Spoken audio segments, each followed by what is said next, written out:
Assalamualaikum warahmatullahi wabarakatuh. Pada hari ini kami akan membentangkan tentang pendekatan Islam dalam pembangunan ekonomi. Saya Nurul Liana binti Muhammad Zaharuddin 2018-222-468 akan membentangkan tentang pendahuluan Islam dari segi bahasa ialah patuh dan taat, aman dan damai serta terlepas atau jauh daripada kekurangan zahir dan batin. Dari segi syarak pula ialah tunduk, taat dan patuh kepada perintah Allah Subhanahu Wa Taala seperti yang disampaikan oleh Nabi Muhammad sallallahu alaihi wasallam. Allah pernah berfirman, sesungguhnya agama. Seterusnya ialah ekonomi. Bahasa Arab, ekonomi ialah al-iktisad yang bermaksud berjimat cermat atau kesederhanaan, iaitu suatu situasi di antara kekurangan dan pembaziran. Ia merujuk kepada pengurusan pembelanjaan yang baik bagi memenuhi keperluan hidup. Ekonomi Islam juga suatu pemikiran dan ajaran yang mengarah dan menyusun kegiatan ekonomi selaras dengan ajaran Al-Quran dan Sunnah, serta ijtihad ulama dalam mentafsirkan dan menyelesaikan masalah-masalah yang berhubung dengan ekonomi. Seterusnya ialah perkembangan Islam. Perkembangan Islam terdapat 3 tahap. Tahap pertama ialah tahap kesuburan. Tahap kesuburan berlaku pada zaman Rasulullah sallallahu alaihi wasallam sehingga zaman Khulafa' ar-Rasyidin. Pada waktu ini lahirnya tokoh pemikir ekonomi dan lambakan kitab. Dan juga pada waktu ini berlakunya perkembangan pemikir ekonomi moden. Tahap kedua merupakan tahap kemerosotan. Pada waktu ini, tahap perkembangan intelektual terbantuk dan kemujudan dalam mencari ilmu baru. Umat Islam leka terhadap ajaran dan suruhan Islam sebenar. Tertutup pintu ijtihad ke tangan kuasa luar dan kuasa barat menjadi lebih berpengaruh kesan daripada penjajahan. Tahap ketiga merupakan tahap kebangkitan. Pada waktu ini lahirnya intelektual Islam mengkaji dan menyusun semula khazanah ilmu ekonomi Islam. Sistem ekonomi Islam dan prinsip muamalah dipraktikkan pada 16 Masihi. Pada akhir 1960-an, wujud model perbankan tanpa bunga. Bank telah menawarkan produk dan perkhidmatan secara perbankan Islam. Antara institusi Islam yang terdapat di Malaysia ialah Tabung Haji, Skim Perbankan Tanpa Faedah, Bank Islam dan Takaful Malaysia. Penyataan masalah 1957, umat Islam di Malaysia telah mula mencari kemerdekaan, terutamanya dari segi ekonomi dan politik. Pada waktu itu, ekonomi dikuasai oleh penguasa barat disebabkan penguasa ekonomi dunia ialah penguasa barat. Masalah yang paling besar timbul pada waktu ini ialah wujudnya riba. Riba pada asalnya dikenali sebagai bunga, tapi ditukar kepada faedah. Ia pula dianggap sebagai dibolehkan. Pada peringkat ini, masalah riba bersifat individu. Pada waktu ini, wujudnya institusi Islam iaitu institusi zakat, institusi perbankan, institusi pajak gada Islam Ar-Ranu, institusi wakaf, lembaga urusan tabung haji dan syarikat takaful iaitu insurans Islam. Persoalan kajian yang pertama ialah apakah maksud konsep ekonomi Islam? Bagaimanakah perkembangan sistem ekonomi Islam di Malaysia? Dan juga apakah institusi ekonomi Islam yang terdapat di Malaysia? Seterusnya ialah objektif kajian. Objektif kajian kami ialah untuk mengkaji definisi konsep ekonomi Islam, untuk menganalisa perkembangan sistem ekonomi Islam di Malaysia dan mengenal pasti institusi ekonomi Islam yang terdapat di Malaysia. Sekian daripada saya. Assalamualaikum warahmatullahi wabarakatuh. Nama saya Nur Hasnini binti Muhammad Nur dan nombor pelajar saya adalah 2018261172. Okey, hari ini saya akan membentangkan berkenaan dengan skop kajian, iaitu lokasi kajian, responden kajian, metodologi kajian, signifikan kajian dan juga last sekali saya akan membuat kesimpulan berkenaan dengan bab 1. Elemen penting untuk kita membuat sesuatu kajian ialah kita perlu mengenal pasti lokasi kajian yang kita hendak kaji. Oleh itu, grup kami telah fokuskan di sekitar Ipoh Perak untuk membuat kajian ini. Permulaan aktiviti industri di Ipoh dipelopori oleh Pusat Perdagangan dan juga pelombongan oleh kaum Cina. Kemajuan di Ipoh berlaku secara berterusan dan tahun lalu telah diumumkan sebagai bandar perniagaan sosial kelima terbesar di dunia. Perkembangan ini membawa pertumbuhan pertempatan dan juga peningkatan penduduk. Ia menjadi pusat pentadbiran dan juga terdapat pelbagai institusi di cawangan, institusi kewangan di bawah serta perdagangan. Hal ini demikian menjadi persoalan terhadap penerimaan masyarakat terhadap ekonomi Islam di sana, memandangkan di Ipoh kawasannya. Responden yang dipilih untuk kajian ini adalah difokuskan kepada masyarakat ataupun makna lain ialah orang awam di sekitar Ipoh Perak yang merangkumi masyarakat yang pelbagai bangsa dan agama. Kaedah kajian yang digunakan dalam kajian ini ialah berbentuk kuantitatif, iaitu soal selidik dalam talian. Dalam soal selidik ini, kami mengenal pasti beberapa soalan berkaitan demografi, iaitu jantina, umur dan juga bangsa responden. Seterusnya, kami juga mengajukan beberapa soalan yang berkaitan dengan objektif kajian yang kami kaji. Dengan menggunakan platform soal selidik tu, kami mendapat maklumat yang diperlukan. Seterusnya ialah signifikan kajian. Pertama, kepada penyelidik ialah untuk mengenal pasti sejauh manakah masyarakat kita faham apa yang dimaksudkan dengan ekonomi Islam dan juga apakah ekonomi Islam, institusi ekonomi Islam. Kedua adalah signifikan kepada masyarakat adalah untuk meningkatkan kesedaran masyarakat terhadap kewujudan ekonomi Islam di Malaysia. Kegiatan ekonomi amat penting untuk membawa manusia kepada satu cara hidup yang tersusun. Islam amat menitik akhir sekali ialah signifikan kepada negara ialah dapat meningkatkan institusi ekonomi. Hasil yang diperoleh dapat menjana ekonomi negara dan menguntungkan kepada pihak-pihak tertentu sahaja. Melaksanakan ekonomi berteraskan Islam, khususnya umat Islam dan juga umat manusia umum, terjamin tanpa sebarang penindasan daripada pihak yang tidak bertanggungjawab. Kesimpulannya ialah ekonomi Islam ialah satu pemikiran dan ajaran yang mengarah dan menyusun kegiatan ekonomi selaras dengan Al-Quran dan juga As-Sunnah serta ijtihad ulama dalam mentafsir dan menyelesaikan masalah-masalah yang berhubung dengan ekonomi. Tuntutan untuk melaksanakan ekonomi mengikut ajaran Islam adalah penting kerana Islam adalah cara hidup bagi umat manusia yang menyatukan kehendak dan juga kerohanian manusia. Kajian ini memberi penekanan kepada cara perkembangan ekonomi Islam pada abad ini dan mengenal pasti institusi ekonomi Islam yang terdapat di Malaysia. Assalamualaikum warahmatullahi wabarakatuh. Nama saya Fatimah binti Abdul Rahim, nombor pelajar 2018641912.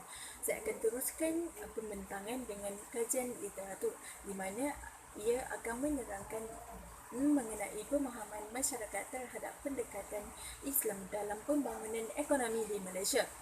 Terdapat beberapa poin, itu adalah seperti berikut. Okey, pendidikan. Pendidikan mengikut perspektif Islam menurut kajian Arifin Muazzin dan Prof. Nadia. Pengertian pendidikan adalah dengan keseluruhannya dalam konteks Islam adalah wujud dengan istilah tarbiyah, ta'lim dan ta'dib yang mesti dipahami bersama. Manakala ekonomi mengikut perspektif Islam menurut kajian Mustaq Ahmad 2008, Al-Quran telah merekodkan perbahasan tentang ekonomi lebih kurang sebanyak 370 kali.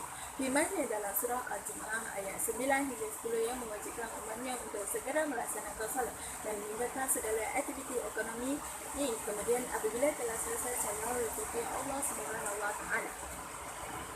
Pembangunan mengikut perspektif Islam menurut kajian Muhammad Nawan Daud 2005 memberitahu bahawa dalam istilah Arab moden pembangunan berasal dari kalimah tamiyah yang artinya pertumbuhan dan juga tamadun, iaitu maju ke depan dan atau kemajuan. Perkembangan sistem ekonomi Islam di Malaysia. Kajian pengkaji Abdul Ghani Samsudin 2004. Beliau menekankan bahawa konsep pembangunan ekonomi Islam adalah asal pembangunan sumber manusia, modal insan dan penguasaan teknologi sebagai pemacu utama pembangunan ekonomi.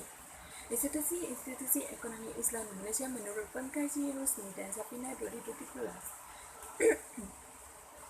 Pelaksanaan ekonomi Islam penting diwujudkan dalam sebuah negara Islam, khususnya institusi keuangan, agar program dan aktiviti yang dijalankan tidak bertentangan dengan nilai Islam.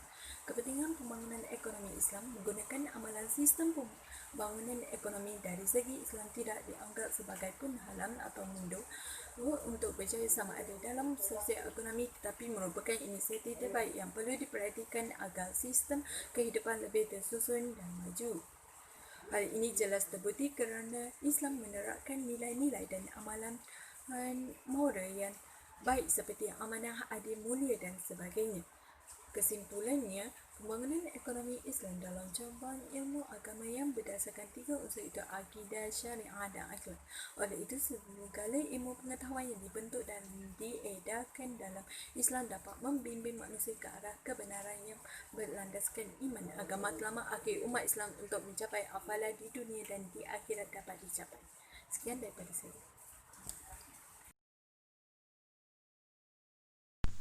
Assalamualaikum warahmatullahi wabarakatuh.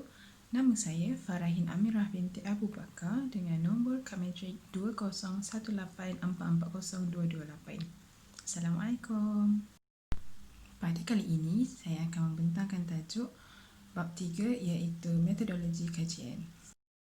Bagi pengenalan bagi bab tajuk 3 iaitu metodologi kajian ialah kajian ini berbentuk kuantitatif bagi mendapatkan tahap pengetahuan responden terhadap tajuk yang dipilih. Metodologi kajian ini terbagi pada dua iaitu bahagian A dan bahagian B. Bahagian A adalah demografi manakala bahagian B pula adalah soalan bagi tajuk kami. Kajian ini menggunakan kaedah peninjauan melalui penganalisis data. Ia merupakan reka bentuk kajian yang telah kami gunakan. Sebanyak 280 responden telah direkodkan sebagai jumlah sampel yang menjawab barang soal selidik bagi kawasan Ipoh Perak. Seterusnya adalah cara kami mendapatkan responden. Ia ada 3 cara iaitu pemerhatian, pemilihan responden dan juga pengedaran barang soal selidik.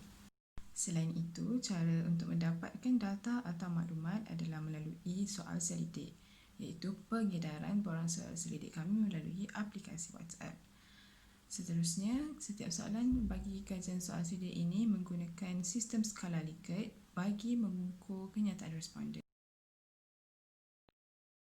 Sebagai kesimpulan, para pekaji dapat mengetahui cara untuk membuat soalan dan kaedah untuk mendapat mengedarkan soalan-soalan yang dipilih dalam tajuk ini. Selain itu, para pengajar juga dapat semua maklumat dan pengumpulan jawapan yang berbeza daripada para responden. Ia juga dapat memproses semua maklumat tersebut dalam bentuk graf bar dan carta bar bagi melihat peratusan jawapan daripada para responden. Bab 4 akan diteruskan oleh pembentang yang seterusnya. Assalamualaikum warahmatullahi wabarakatuh. Nama saya Muhammad Najmi bin Zamani. Saya akan membentangkan mengenai dapatan kajian dan perbincangan. Bagi soalan bahagian A berkaitan dengan jantina, umur dan juga bangsa, 50.4% responden adalah jantina perempuan dan bakinya adalah jantina lelaki. Golongan umur yang mempunyai peratusan tertinggi dalam kalangan responden ialah 42 tahun dan ke atas, manakala bangsa yang menjawab kaji selidik ini adalah terdiri daripada majoritinya ialah bangsa Melayu dengan 98.6%. Soalan yang pertama, 92.5% iaitu majoriti daripada responden memilih pilihan sangat bersetuju dengan penyataan yang telah dinyatakan. Untuk soalan yang kedua berkaitan harta yang hendaklah digunakan dengan baik, 79.6% dan 18.2% daripada responden memilih setuju dan sangat bersetuju. Untuk soalan yang ketiga berkaitan peniaga perlu meletakkan harga bagi barangan yang mereka jual, 73.2% iaitu majoriti telah memilih pilihan sangat bersetuju. Untuk soalan nombor 4, juga responden majoritinya memilih pilihan sangat setuju. Bagi soalan nombor 5 berkaitan zakat yang dapat mengurangkan ketidakseimbangan ekonomi, terdapat 71.8% responden memilih sangat bersetuju dengan pernyataan tersebut. Bagi soalan yang ke-6 berkaitan takaful, terdapat 21 responden memilih pilihan tidak pasti dan terdapat 5 orang responden sangat tidak setuju dan tidak bersetuju. Bagi soalan yang ke-7, majoriti daripada responden memilih setuju dan tidak bersetuju. Untuk soalan yang ke-8 berkaitan dengan riba, 76.8% memilih pilihan sangat bersetuju. Bagi soalan yang nombor 9, terdapat 44 responden yang memilih pilihan jawapan tidak pasti berkaitan kaedah pembimbingan Islam yang dapat dinikmati oleh golongan bukan Islam. Bagi soalan yang terakhir, majoriti daripada responden memilih setuju dan sangat bersetuju dengan penyataan yang telah dinyatakan. Sebagai kesimpulan, kaji selidik ini menunjukkan pendapat dan kepekaan responden terhadap ekonomi di Malaysia. Ramai responden juga menyokong dan mempunyai pengetahuan berkaitan isu-isu yang berkaitan dengan topik ini. Faktor umur juga dilihat dapat mempengaruhi kaji selidik ini dengan rata-rata responden memilih jawapan yang baik dan memberikan respon yang sangat baik. Sekian saja daripada saya. Terima kasih. Assalamualaikum. Saya Muhammad Aizuddin bin Cik Dan, 2018641438. Rumusan kajian. Berdasarkan kajian yang telah dilakukan, ekonomi di Malaysia memperlihatkan telah banyak mengguna pakai ciri-ciri yang berasaskan agama Islam. Walaupun masyarakat Malaysia terdiri daripada pelbagai jenis anutan agama, namun telah banyak masyarakat bukan beragama Islam di Malaysia telah menerima ekonomi yang berasaskan Islam. Hal ini kerana sistem ekonomi yang berasaskan ajaran Islam menolak unsur penipuan dan juga unsur penindasan seperti riba. Sistem ekonomi Islam semakin berkembang dengan wujudnya syarikat-syarikat takaful dan pembankan berasaskan Islam di Malaysia. Ekoran daripada perkembangan berikut, boleh dilihat bahawa telah ramai masyarakat Malaysia khususnya yang bukan beragama Islam telah menerima perbankan berasaskan Islam. Ramai masyarakat telah sedar tentang perkara yang tidak sepatutnya berlaku dalam perniagaan seperti sistem riba yang bukannya membantu seseorang di dalam kesusahan tetapi menggandakan kesusahan mereka. Masyarakat juga sedar dengan fungsi zakat dan juga takaful yang boleh meringankan beban bagi sesiapa yang ditimpa musibah. Ini menunjukkan bahawa ekonomi Islam semakin mendapat tempat di hati masyarakat. Berdasarkan kajian ini, pengkaji berharap masyarakat Malaysia terus menerima dan menyokong ekonomi Islam yang dipraktikkan di Malaysia.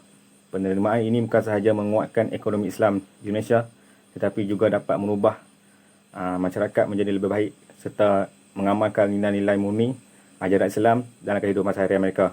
Sebagai contoh, mengelakkan perbuatan rasuah, riba dan juga penindasan.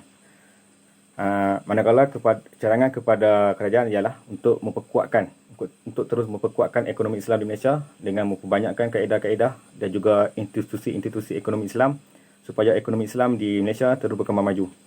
Cadangan pengkaji untuk kajian masa hadapan ialah pengkaji mengkaji perkara yang sama yang kami lakukan tetapi menggunakan pakai kawasan kajian yang berbeza selain daripada kawasan Ipoh Perak untuk mendapatkan hasil kajian yang berbeza. Kajian ini juga boleh dilakukan dengan memfokuskan kepada responden yang bukan beragama Islam untuk melihat persepsi mereka terhadap perkembangan ekonomi Islam di Indonesia.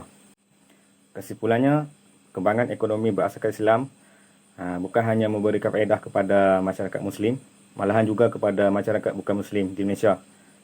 Sebagai Islam, agama rasmi Malaysia, sudah semestinya setiap perkara perlu mempraktikkan ajaran Islam. Bukan hanya dari sudut ekonomi, malahan juga dari sudut sosial dan politik. Harus mengikuti kaedah yang diterapkan di dalam ajaran Islam. Sekian.